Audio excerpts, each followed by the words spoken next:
Sir. হ্যাঁ,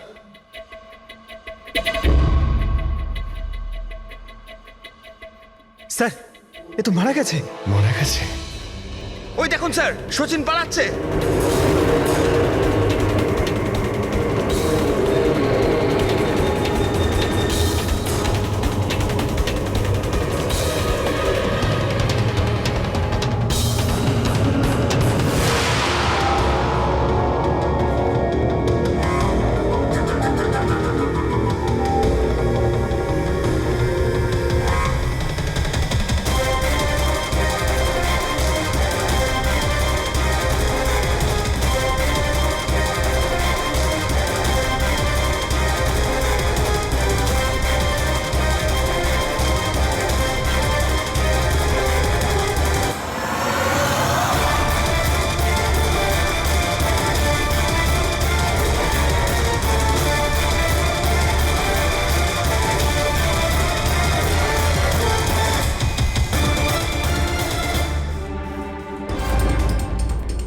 sir, ওই লোকটা মনে হয় এমন কিছু রহস্য জানতো যেটা সচিন চাইতো না আমরা জানতে পারি, আর হয়তো সেই জন্যই ওকে মেরে ফেললো।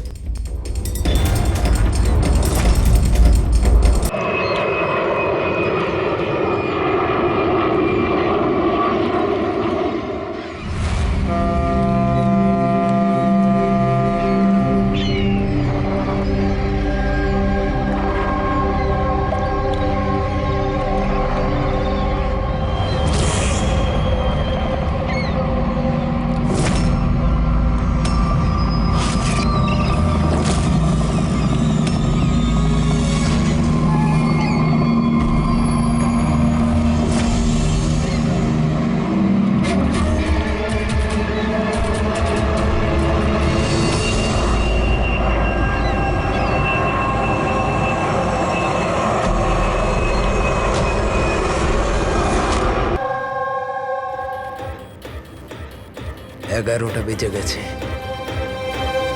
এসে গেছে। এবার এই প্লেনটা পড়বে।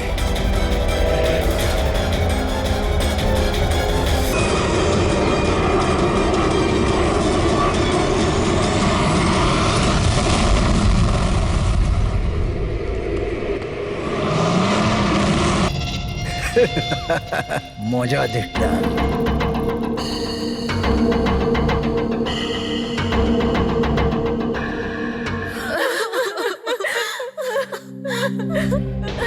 তো প্লেনে আপনাদের তিনজনের হাজবেন্ড ছাড়া শুধু পাইলট ছিল?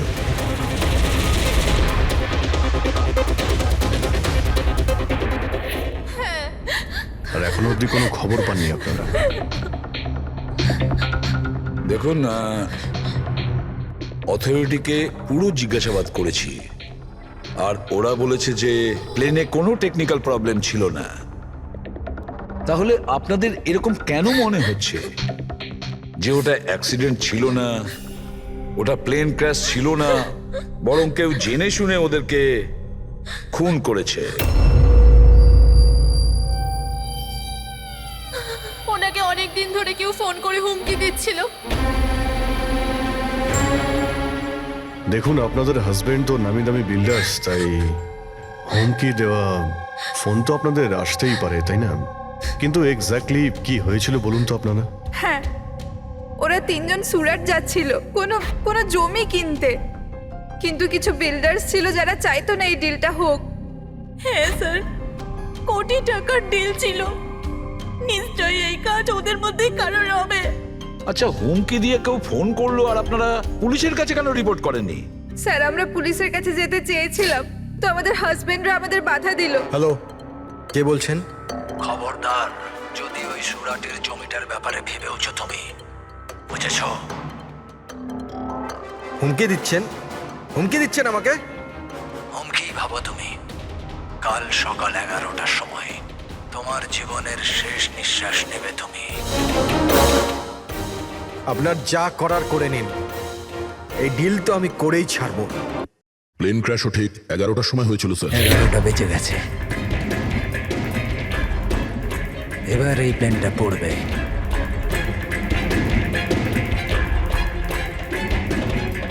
এটা কোনো কাকতালীয় ঘটনা হতে পারে না। আপনি বলুন স্যার, যে একটা জমির টুকরো কারোর জীবনের থেকে বড় হতে পারে কি? দেখুন, আমি আপনাদের প্রমিস করছি, যারা এই কাজটা করেছে তাদেরকে আমরা শাস্তি দিয়েই ছাড়ব।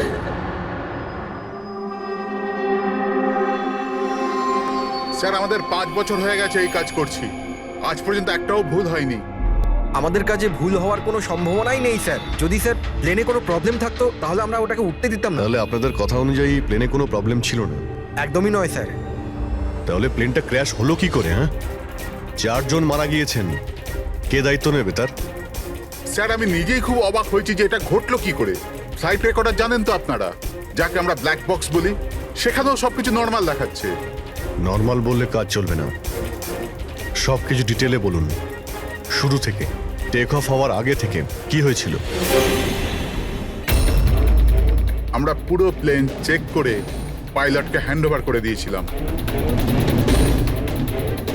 তারপরে ওই 3 বিজনেসম্যান প্লেনে করে সুরাটের দিকে রওনা দিল।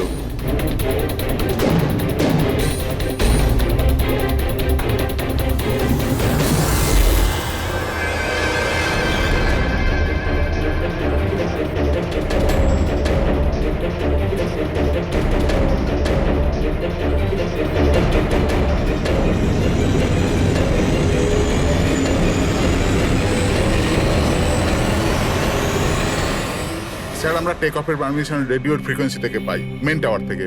কাল আমাদের পুরো ইনফরমেশন পাওয়ার পরই আমরা টেক অফের প্রক্রিয়া শুরু করেছি। হ্যাঁ ফ্রেডি, কি? আচ্ছা, ওকে ওকে ওকে, হ্যাঁ ঠিক আছে, আমরা দেখছি। কি হয়েছে স্যার? মদনকে যে নাম্বার থেকে হুমকি দেওয়া ফোন করা হয়েছিল সেটা ক্র্যাশের দিন এখানেই ছিল, এই এয়ার স্ট্রিপেই। স্যার ফোনটা যদি এখানেই থেকে থাকে তাহলে এটা ভিতরের কোনো লোকের কাজ। কি? হ্যাঁ, না স্যার, আমরা কাউকেই কোনোদিন হুমকি দিয়ে ফোন করিনি। তোমরা না করলে কি বাইরের কেউ এসে করে গেছে? এই তোমাদের সিকিউরিটি এয়ার স্ট্রিপের? যদি ওই লোকটা এখানে এসে থাকে তাহলে কিছু না কিছু তো এখানে নিশ্চয়ই ফেলে গেছে, চেক করে দেখি। স্যার এই জায়গাটা তো পুরো পরিষ্কার, ও যদি কোথাও লুকায় তাহলে ওই হ্যাঙ্গারের কাছে কোথাও লুকিয়েছিল। ঠিক আছে, ওখানে দেখি। আপনারা আসুন আমাদের সঙ্গে।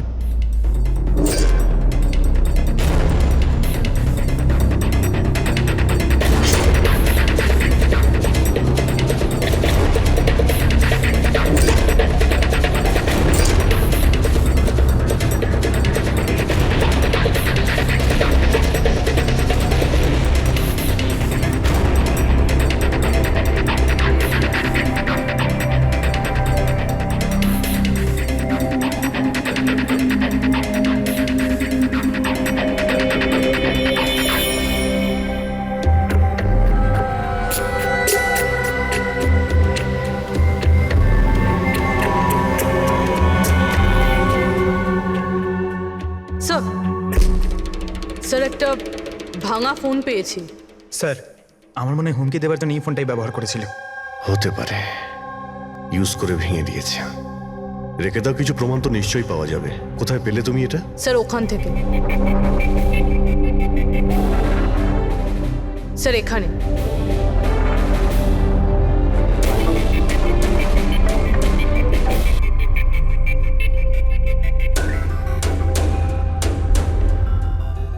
স্যার এই দেখুন, এখানে কানের মতো কিছু একটা দেখা যাচ্ছে।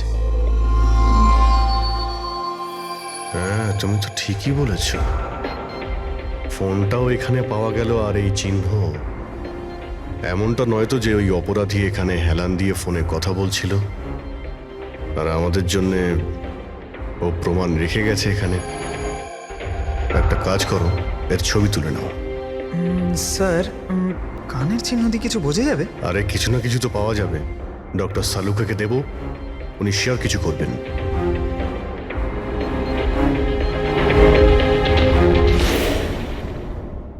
স্যার 2টো লাশ পাওয়া গেছে, অঙ্কুর আর মদনের, অঙ্গদ আর মদন। আচ্ছা, সুমিত আর ওই প্লেনের পাইলট? খুন চলছে স্যার, এখনো কোনো খবর পাওয়া যায়নি। আপনারা প্লিজ কাঁদবেন না, একটু শান্ত হন। দেখুন, আমি আপনাদের কথা দিচ্ছি, আপনাদের স্বামীকে যারা খুন করেছে তারা আমাদের হাত থেকে বাঁচতে পারবে না। স্যার হ্যাঁ, স্যার এই ফোনটা পেয়ে গেছি যে ফোন থেকে হুমকি দেওয়া ফোনটা করা হয়েছিল, কিন্তু কিন্তু স্যার আমরা ওখানে পৌঁছানোর আগেই খুনি এই ফোনটা ভেঙে দিয়েছে যাতে আমরা ওর অবধি পৌঁছতে না পারি। স্যার আমরা জানি এটা কে করেছে। চেনেন আপনারা কে কে খুন করেছে? রণদীপ আর শশী। রণদীপ আর শশী কারা? হ্যাঁ, স্যার এই দুজন বিল্ডার্স, এরা চাইতো না যে আমাদের তিনজনের স্বামী এই ডিলটা করুক। জানতাম, আমরা জানতাম যে এই ঘটনার পুরো দোষ আমাদের ঘাড়েই চাপানো হবে। আপনাদের পরিচয়? স্যার এরাই দুজন হলো সেই খুনি, রণদীপ আর শশী।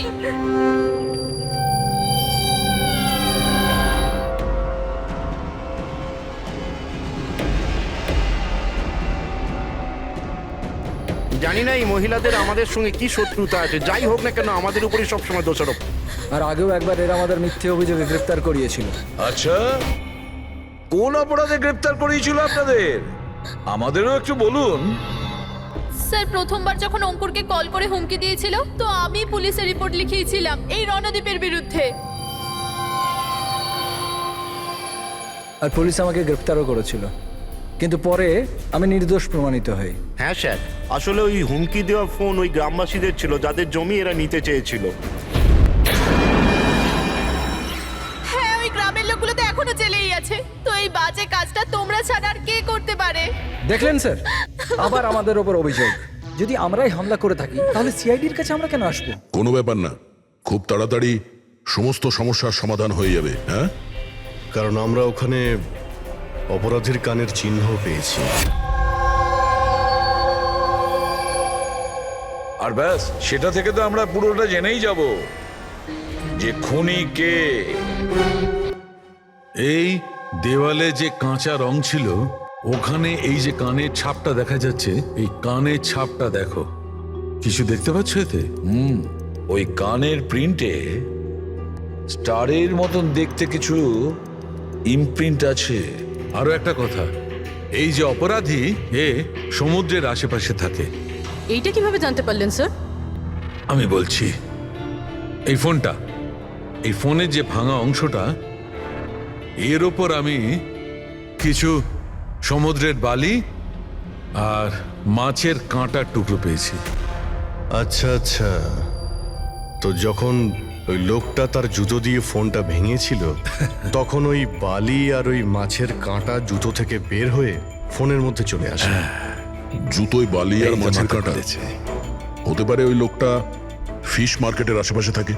এখানে তো দুটো ফিশ মার্কেট আছে, একটা ভার্সোভা জেটিতে আর একটা মার্ড আইল্যান্ডে। ব্যাস, তাহলে আমাদের কাজ হয়ে গেছে। এই দুটো ফিশ মার্কেটে গিয়ে খোঁজ নাও আর দেখো এমন কেউ আছে যে কানের মধ্যে স্টারের শেপের ইয়াররিং পড়েছে।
ওই লোকটাকে আমি দেখতে পেয়েছি। Okay sir. সবাই চলে এসো। Okay sir.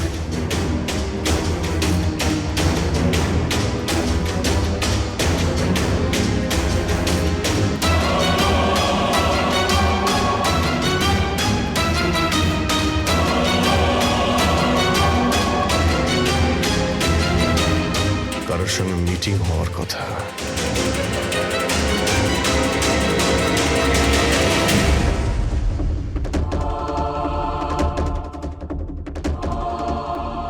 এই লোকটা কে চিনতে পারছি না তো।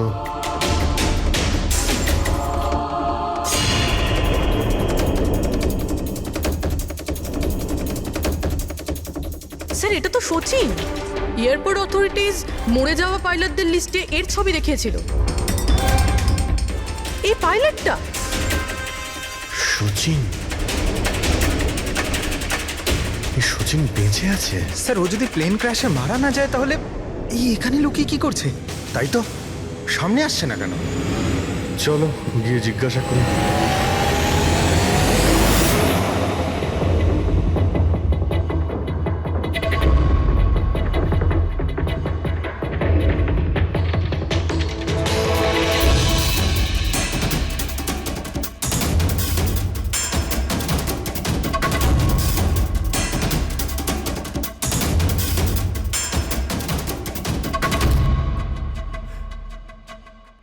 স্যার, হ্যাঁ,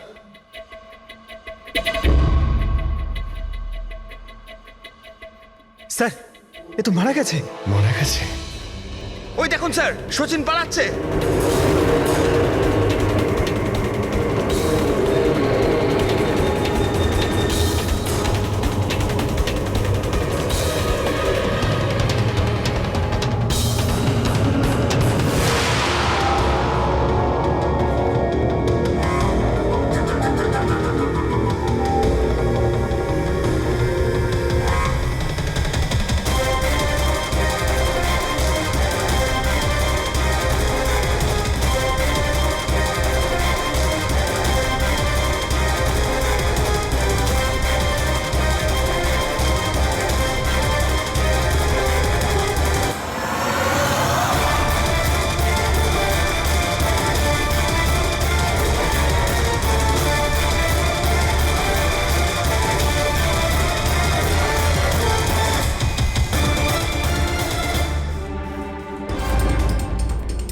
স্যার ওই লোকটা মনে হয় এমন কিছু রহস্য জানতো যেটা সচিন চাইতো না আমরা জানতে পারি, আর হয়তো সেই জন্যই ওকে মেরে ফেললো।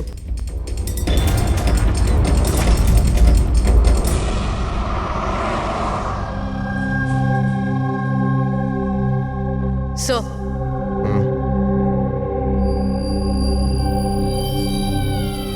কি জিজ্ঞেস করতে চান আপনি আমাকে? আপনার হাজবেন্ড সচিনের ব্যাপারে আপনি কি বলতে পারবেন ও কোথায় আছে? এটা কিরকম প্রশ্ন ইন্সপেক্টর?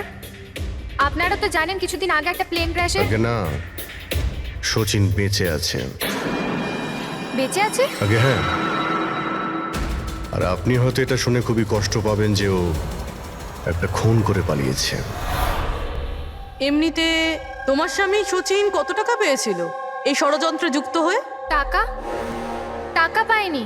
টাকা যদি পেয়ে থাকতো তাহলে আমি কফি শপে কাজ করতাম না। আর এমনিতেও আমাদের রিলেশন ঠিক চলছিল না।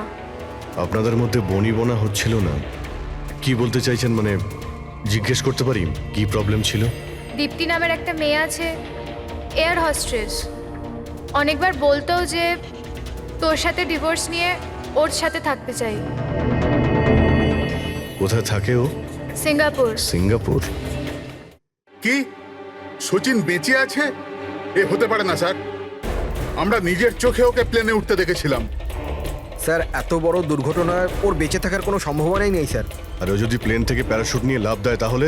না স্যার, যদি প্যারাশুট নিয়ে লাফ দিত তাহলে কেউ না কেউ তো নিশ্চয়ই দেখতে পেত। আমরা কিছু মিস করে যাচ্ছি না তো? কি একটু আগে তুমি কি বললে? কি মিস করেছো? না না স্যার, কিছু না। তোমাদের অ্যাপিয়ারেন্স বলছে যে তোমরা কিছু লুকোচ্ছ, তাই তো? কি ব্যাপার বলো, বলো তাড়াতাড়ি। সরি স্যার, আমরা ওই ছোট একটা ভুল করে ফেলেছিলাম। কিরকম ভুল? স্যার যখন প্লেন টেক অফ করেছিল আমরা ওখানে ছিলামই না। আপনারা এত বড় ভুল কি করে করতে পারেন? হ্যাঁ স্যার ওই প্লেন যখন রানওয়েতে দৌড়চ্ছিল স্যার কিছু বিস্ফোরণ হলো স্যার। কিরকম বিস্ফোরণ? স্যার কেউ একজন চকলেট বোম ফাটিয়েছিল, তো আমরা ওইটাই দেখতে গিয়েছিলাম যে কোথাও কিছু হয়নি তো। আরে এটা তো চকলেট বোম। আর স্যার যখন আমরা ফিরে এলাম তখন দেখলাম যে প্লেন উড়ে গেছিল স্যার। এটা ওই দাড়িওয়ালারই কাজ হবে স্যার। ওদের কনসেন্ট্রেশন নষ্ট করার জন্য। হ্যাঁ, কিন্তু অভিজিৎ, কেন? কিসের মোটিভ থাকতে পারে ওদের কনসেন্ট্রেশন ব্রেক করার জন্য? কিছু না কিছু তো গোলমাল আছে অভিজিৎ। আচ্ছা, যখন বোমটা ব্লাস্ট হয় তখন প্লেনটা বায়ুস্তরের কোন জায়গায় ছিল? ওখানে গিয়ে দেখাও। আসুন স্যার, চলো দেখাও। আসুন।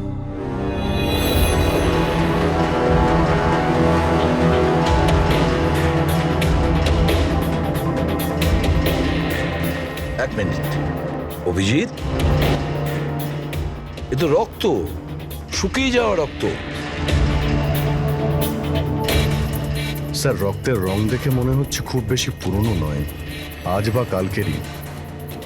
এই রক্ত কার রক্ত? এটা এখানে এলো কি করে? জানি না স্যার। জানি না। সব প্রশ্নের একটাই উত্তর তোমাদের, জানি না। তাহলে জানোটা কি তোমরা? স্যার, এয়ারস্ট্রিপের রক্ত মানে কিছু না কিছু হয়েছিল এখানে। এটা তো পরিষ্কার, কিন্তু কি হতে পারে? আর এই রক্ত, এটা কার রক্ত?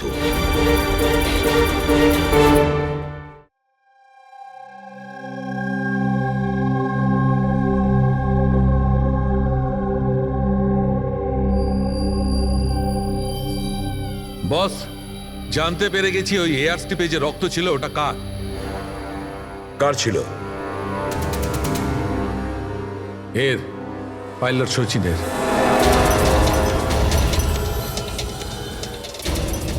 পাইলট সচিনের রক্ত? কিন্তু ওরা আঘাত লাগলো কি করে, কখন?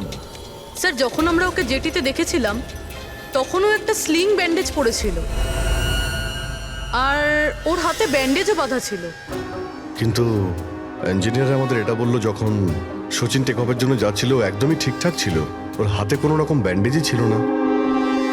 এটার একটাই মানে দাঁড়ায় অভিজিৎ, সচিনের আঘাত এয়ার স্ট্রিপের সময়ই হয়েছে। প্লেনটা টেক অফ হওয়ার আগেই সচিন এয়ার স্ট্রিপে পড়ে যায়, আর ওর তখনই আঘাতটা লাগে। ঠিক এইরকমই হয়ে থাকবে বস, কারণ এই জন্যে সচিন প্লেন ক্র্যাশে মারা যায়নি, কারণ সচিন প্লেনে ছিলই না। কিন্তু ডক্টর সালুকে কেউ তাহলে সচিনকে প্লেন থেকে লাফাতে দেখেনি কেন? আরে ওই দাঁড়িয়েওয়ালা ওখানে বাজি ফাটিয়েছিল না ওদের সরানোর জন্যে। এগুলো সব সচিন আর ওই লোকটার প্ল্যান ছিল।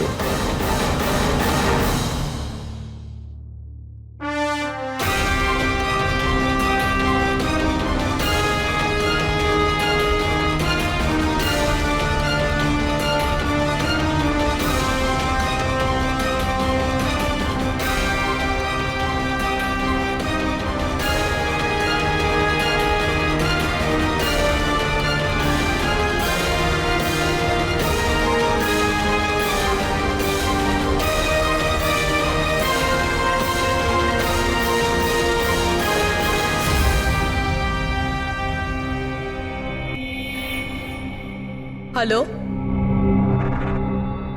ওকে, থ্যাংক ইউ স্যার। সচিনের ওই গার্লফ্রেন্ড দীপ্তি, যে সিঙ্গাপুরে থাকে, ওর নাম্বার পেয়ে গেছি। সচিন কি হয়েছে ওর? ও ঠিক আছে তো? দীপ্তি, একটা কথা বলো, শেষবারের মতন সচিনের সঙ্গে তুমি কবে কথা বলেছিলে? 2 দিন আগে। 2 দিন আগে? কিন্তু সচিনের ওয়াইফ তো আমাদের বলেছে তোমাদের দুজনের সম্পর্ক ভেঙে গেছে। না, হয়তো ওর বউকে এটা বলেনি যে ও আমার সাথে মিট করতে সিঙ্গাপুরে আসছে। আচ্ছা, সচিনের কবে আসার কথা সিঙ্গাপুরে? 1 সপ্তাহ বাদে। ও,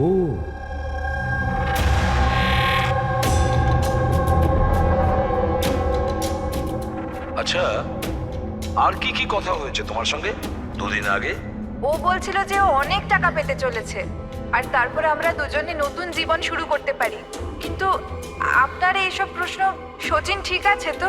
ভয় পেও না, সচিনের কিছু হবে না, আর যদি দরকার পড়ে আমরা আবার তোমায় ফোন করব। Thank you. আচ্ছা, দীপ্তি আবার যুক্ত নয় তো এই প্ল্যানের সঙ্গে, এই সমস্ত ষড়যন্ত্রের সঙ্গে? পুরবি, একটা কাজ করো, সিঙ্গাপুর পুলিশকে পুরো ডিটেলস জানিয়ে দাও আর বলো যে ওরা এই দীপ্তির ওপর যেন নজর রাখে। Yes sir. স্যার, হ্যাঁ, সচিনের ওয়াইফের সঙ্গে কথা হলো স্যার। ও তো বললো যে সচিনের পাসপোর্ট বাড়িতেই আছে। কি? সচিনের পাসপোর্ট বাড়িতে? আর শচীন সিঙ্গাপুর যাওয়ার জন্য প্ল্যান করছে?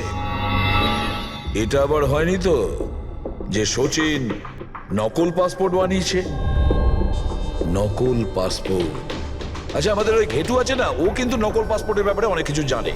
হেড্রিক, একটা কাজ করো, পঙ্কজকে বলো যে শচীনের ফটো নিয়ে যেন ঘেটুর সঙ্গে দেখা করে। হ্যাঁ, ইয়েস স্যার।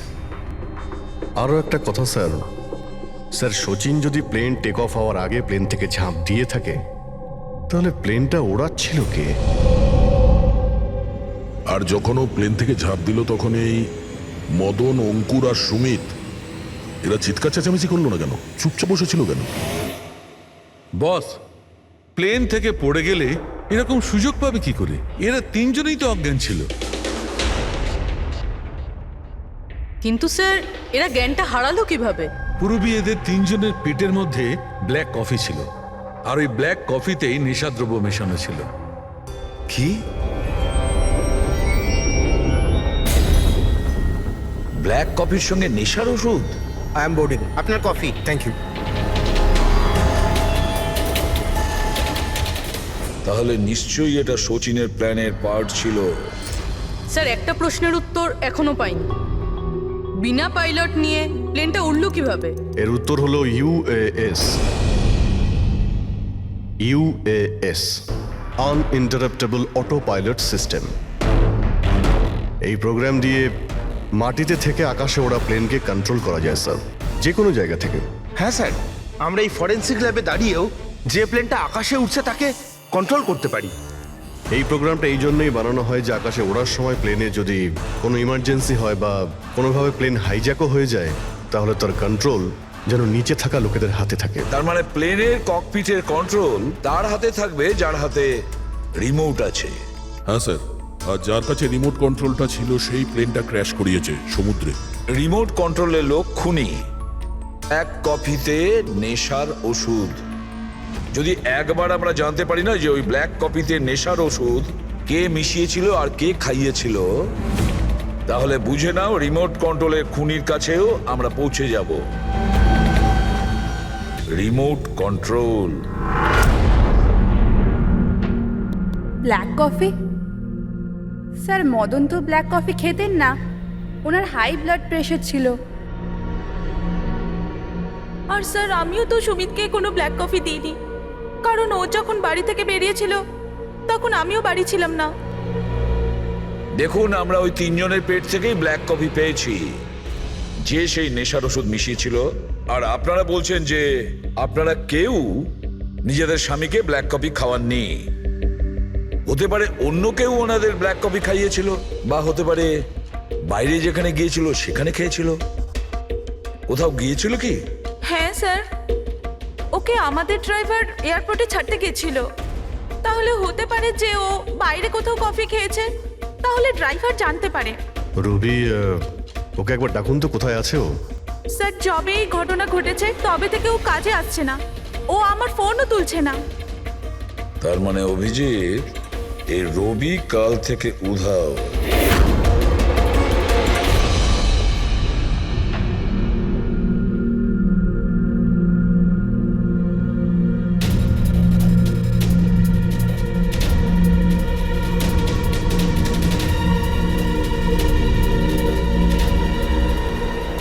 সরজান প্লিজ একটু দেখি তো কি হয়েছে এখানে।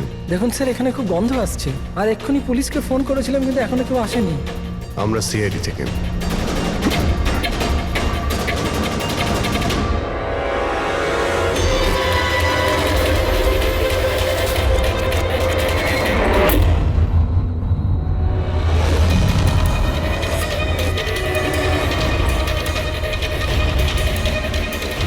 স্যার, আরও একটা খুন।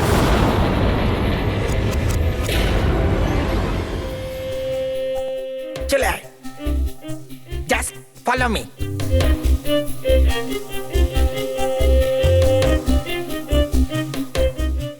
পঙ্কজ, চুপচাপ আমার পেছন পেছন চলতে থাকবি যতক্ষণ আমি এখানে আছি। তোর ঘাবড়ানোর কোনো দরকার নেই।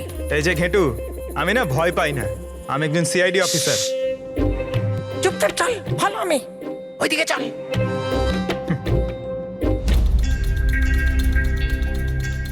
চলে আয় পঙ্কজ।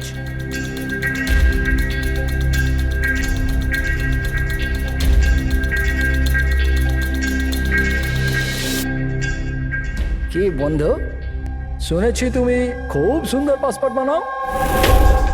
কে বললো? আমার একটা বন্ধু বলেছে। বন্ধু? কে বন্ধু? এ না, আমি চিনি না একে।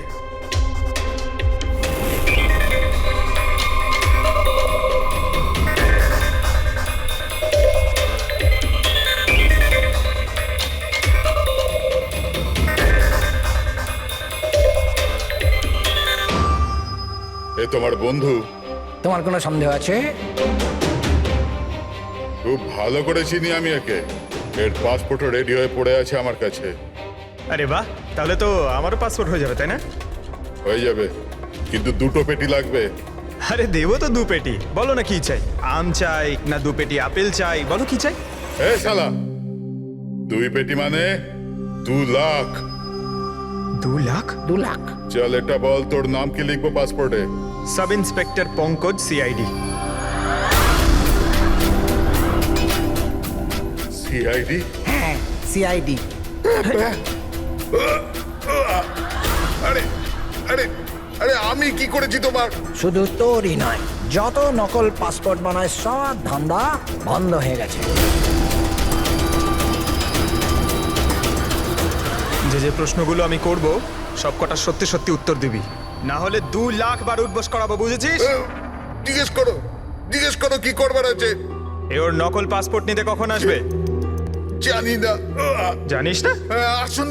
আজ সন্ধ্যেবেলা। দেখলে পঙ্কজ, খেঁচুর কামার। স্যার, রবির ঘর থেকে যে বোতলটা পাওয়া গেছে ওখানে ওই নেশার ওষুধটা আছে যেটা সালুমকে স্যার ব্ল্যাক কফিতে পেয়েছিল। ওই রবি ছাড়া আর কারোর আঙ্গুলের ছাপ পেয়েছিলে ওই বটলে? হ্যাঁ স্যার, রণদ্বীপের।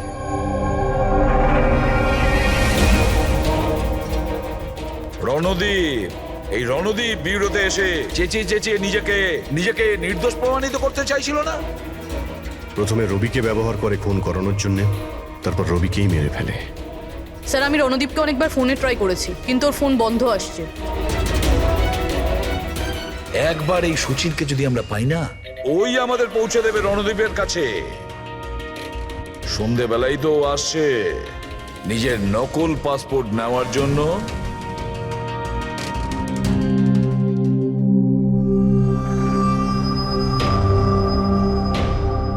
আমার পাসপোর্ট রেডি আছে?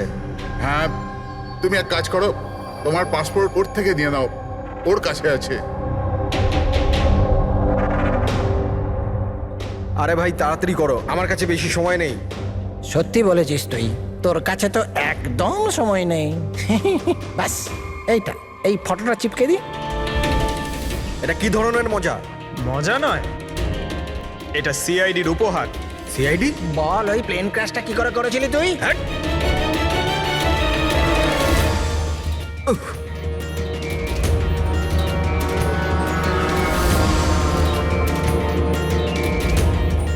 সিআইডি থেকে পালিয়ে টেক অফ করা এত সহজ নয়। এমার্জেন্সি ল্যান্ডিং করতে হয় অপরাধীদের। টাকার লোভে আমি অন্ধ হয়ে গিয়েছিলাম। এই কাজের জন্য আমায় 50 লাখ টাকা দেওয়া হয়েছিল, কিন্তু আমি জানতাম না যে স্যার ওরা মারা যাবে। তোকে টাকা কে দিয়েছিল সেটা বল। স্যার আমি জানি না স্যার, আমি শুধু একবার কথা বলেছিলাম ওর সাথে। পঙ্কজ, ইন্টারনেটে ভালো করে দেখুন এই রণদীপের কোনো ইন্টারভিউ পাওয়া যায় কিনা। স্যার, পেয়ে গেছি। আমি আমার সাফল্যের সব কৃতিত্ব আমার কঠোর পরিশ্রম আর না হারা মনোভাবকে দেব। এই পৃথিবীতে কোনো কিছুই অসম্ভব না। আমি কোথায় ছিলাম আর কোথায় এসে পৌঁছেছিলাম। স্যার এটা ওনারই আওয়াজ স্যার, আই এম শিওর এটা ওনারই। গলার স্বর রণদীপের আর ওই শিশিতে আঙুলের ছাপ রণদীপের। রণদীপ?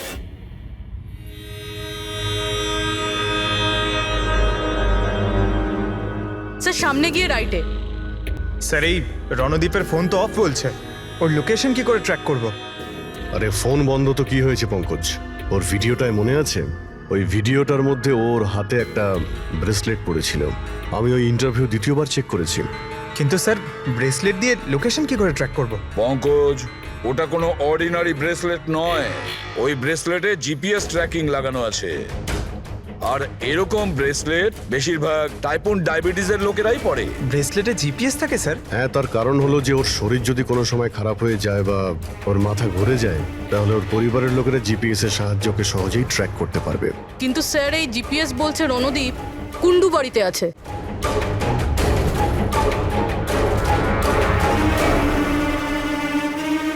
স্যার এখানেই কোথাও হবে, এইখানেই।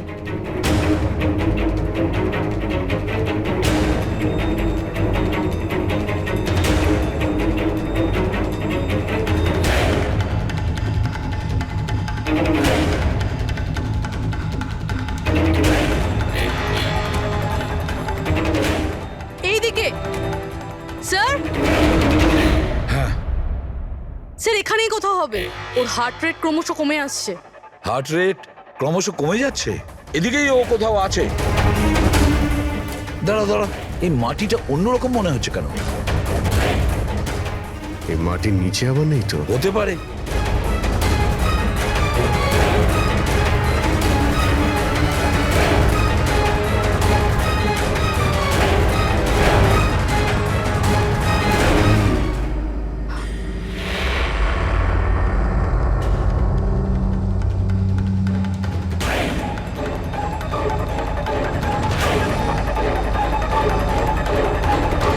মাই গড,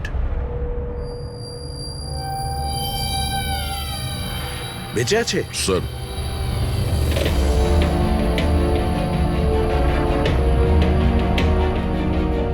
স্যার, আমরা তো ভেবেছিলাম যে এই লোকটাই খুনি, কিন্তু এখন দেখছি ওই তো মারা যাচ্ছিল। স্যার আমার মনে হয় না রবির খুন রণদীপ করেছে বলে, কারণ ব্যুরো থেকে বেরোনোর পরে ওর ব্রেসলেটের লোকেশন এখানটাই ছিল, ও অন্য কোথাও যায়নি। তার মানে যে সচিনকে টাকা দিয়েছিল সে রণদীপ ছিল না, অন্য কেউ ছিল। কিন্তু স্যার ভয়েস তো ওরই ছিল, গলার আওয়াজ তো ওরই ছিল। পুরবি আওয়াজ চেঞ্জ করে কথা বলা কোনো ব্যাপার না। আর আজকাল স্যার এমন এমন মোবাইলের অ্যাপ এসছে যার সাহায্যে যে কেউ যে কোনো আওয়াজে কথা বলতে পারে। কিন্তু কে কে সে যে রণদীপকে ফাঁসানোর চেষ্টা করেছিল? সে কে ছিল যে কিনা নিজের ভয়েস চেঞ্জ করার অ্যাপ ইউজ করেছিল?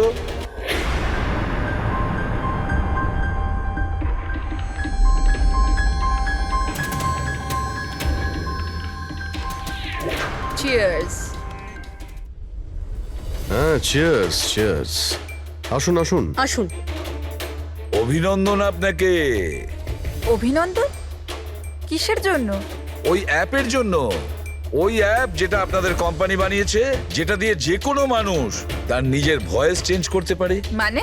হ্যাঁ, একবার শুনবেন? তোমাকে তোমার অপরাধের জন্য এবার জেলে যেতে হবে। তোমার অপরাধের জন্য এবার জেলে যেতে হবে? এটা কি ধরনের মজা? এটা মজা নয়। এই ডিভাইস দিয়েই তুমি রণদীপকে ফাঁসানোর চেষ্টা করেছিলে, তাই না? পুরবি, অ্যারেস্ট করো একে। চলুন ম্যাডাম।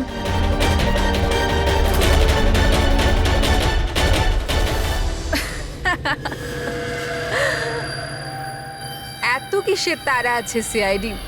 একটু ওদিকে তো তাকান। এই, ছেড়ে দাও ওকে। বোকামি করো না। এই ছেড়ে দাও এদের।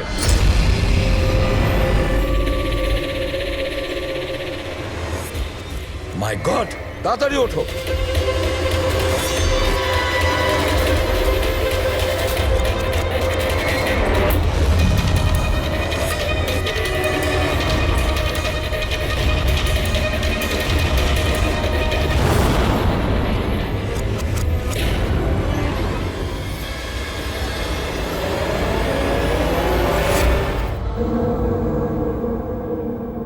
Good bye CID.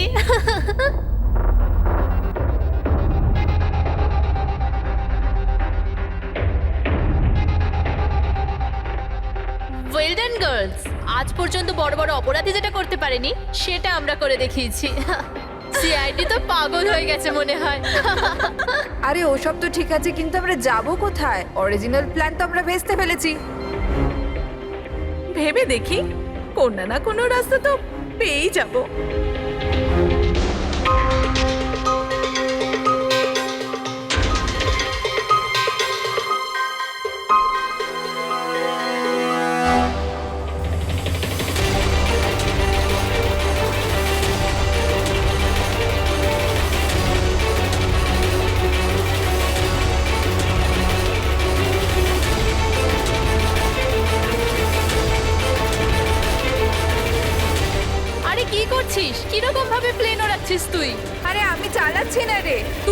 বলেছিলে যে তুমি প্লেন চালাতে পারো? আরে আমি এটা করছি না, এটা নিজে থেকে হচ্ছে। ও নো, প্লেন তো নিচে যাচ্ছে।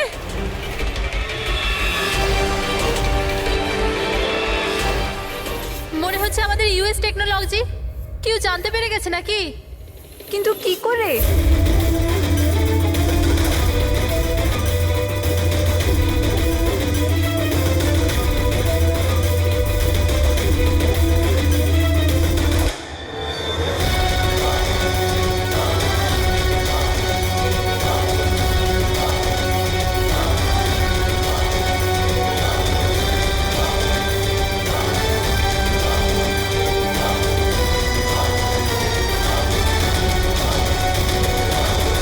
Thank you. আসুন।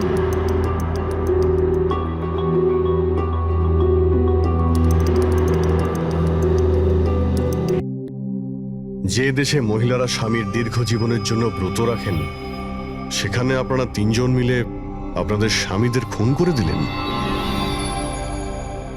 নিশ্চয়ই কোনো উপযুক্ত কারণ ছিল এর। হ্যাঁ, কারণ ছিল।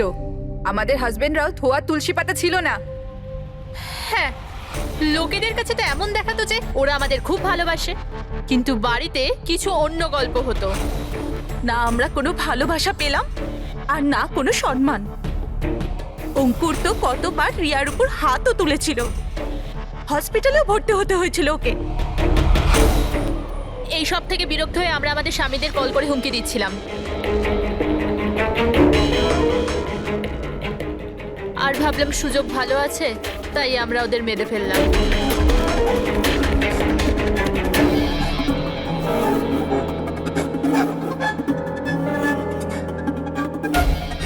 আর ভাগ্য দেখুন, রণদীপ রবির কাছে গিয়েছিল ওই অজ্ঞান হওয়ার ওষুধ নিয়ে, যাতে আমাদের স্বামী মিটিংয়ে পৌঁছতেই না পারে। আর এই ব্যাপারটাও আমাদের কাজে লেগে গেল। তাহলে রবির সততার সুযোগ নিয়েছো তুমি। তারপরে তোমরা রণদীপকে মাটিতে পুঁতে দিয়েছিলেন, যাতে আমাদের মনে হয় ও অপরাধ করে পালিয়ে গেছে। খাঁচায় বন্দি পাখির মতো জীবন কাটানোর কোনো ইচ্ছে ছিল না। আমরা স্বাধীনভাবে শ্বাস নিতে চেয়েছিলাম। স্বাধীনভাবে শ্বাস নেওয়ার আরো কিছু পথ খোলা আছে ম্যাডাম। স্বামীকে খুন করা সব থেকে ভুল সিদ্ধান্ত। এটা ঠিক করতে যদি স্বামীর কাছ থেকে সরে যেতে, কিন্তু না, তোমরা তিনজন এমন রাস্তা বেছে নিয়েছো যে রাস্তা তোমাদের অন্ধকারে নিয়ে যাবে, আর সেটাও জেলের গড়াদের পেছনে।